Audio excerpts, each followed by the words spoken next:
Okay, well, good evening, boys and girls. Welcome to the first installment of video homework.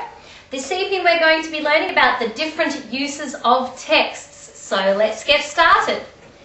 Our first example of a text is a cookbook. So it's a procedural text or a how-to.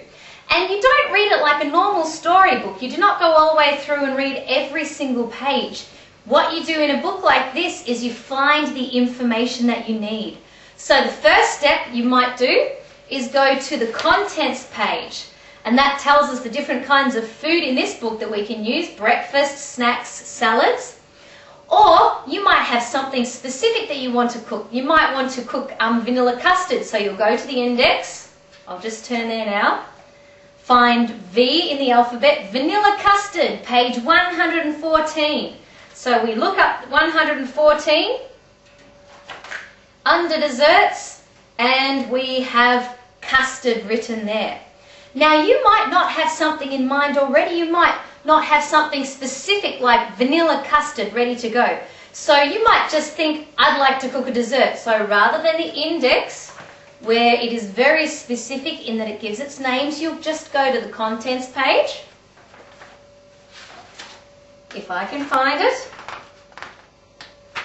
you will look up where it says desserts on the next page, page 113, for desserts. And you might think to yourself, I'd like to make banana custard. Now with this, it has the materials in there that are needed. I'll see if I can show that there.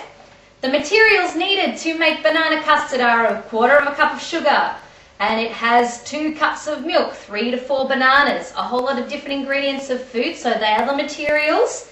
They are often listed in information texts. And also we have the method, and that uses words such as combine, stir, gradually stir, spoon the lemon in. So it's got combine sugar and custard powder together. So this is an information text or a how-to book. Okay, the next one we're going to look at is a narrative. Okay, this is a storybook called A Fish Out of Water, and the purpose of a narrative is to entertain. So what it has is it has a beginning. So I will just read the beginning for you now. "This little fish," I said to Mr. Carp. "I want him, I like him, and he likes me. I will call him Otto." "Very well," said Mr. Carp. "Now I will tell you how to feed him." Then Mr. Carp told him, "When you feed a fish, never feed him a lot, so much and no more, never more than a spot, or something may happen, you never know what." So there we have the beginning, and we've been introduced to some of the characters. We have the boy, we have Mr. Carp, and we have the fish Otto. Then we have a problem. This often comes up in narrative in a story. He feeds the fish too much. There we go. And look, Otto is getting bigger.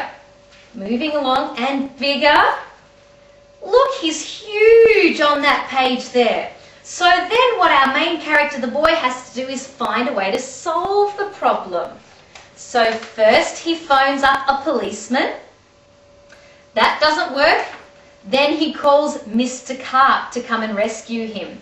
And always when we have a narrative, or most of the time when we have one of these entertaining stories, it has an ending as well, and it wraps it up neatly. So Mr. Carp fixes Otto, he becomes small again, and he reminds the boy, only feed him this much. And so that's what the boy does, he only feeds him a small amount. So that's the resolution that happens at the ending. And our last form of text is transactional. The purpose of transactional text is to maintain a relationship. So I've brought a few cards that I have been given. The first, we have a Christmas card. Okay, and it starts off, "Dearest Trish, I hope this Christmas brings you all the joy and happiness you deserve." So we have a Christmas card. Now we have a birthday card with a couple of frogs on the front, and it says, "Dear Trish, happy birthday. I hope that today is really special and that you feel encouraged and appreciated on your birthday. Thank you so much for your friendship." I might stop there. So it's very personal in the language. It says, "Dear Trish, My friends don't call me Miss Brewer. You call me Miss Brewer because you're my students, but in a card, this is very personal. And it has personal language in it like I hope today is really special, and your, and that you feel encouraged and appreciated on your birthday. And also, we can be quite informal in transactional texts because the idea is to maintain relationships. It's not something that needs to be formal like an information text because it's just between friends. And so the last card that I have is actually from my cat Trevor. And we often call him Prince Trevor because he likes to be treated like royalty. I'll just read you that card. It says, "Dear Trish, thank you for serving my Royal Highness in so many ways. It's nice to see you know how to treat royalty, with a warm bed, comfy blanket, tasty food, and many cuddly opportunities for me to shed my fur on you. Happy birthday from Prince Trevor." Do you think that Trevor wrote that card, boys and girls? I'm not sure. Let me go and get Trevor and we'll see. Just 1 minute. Come here. Come here, little Trevor. Do you think he was able to write a card with his paws? I don't think so. He's very sleepy, you can tell.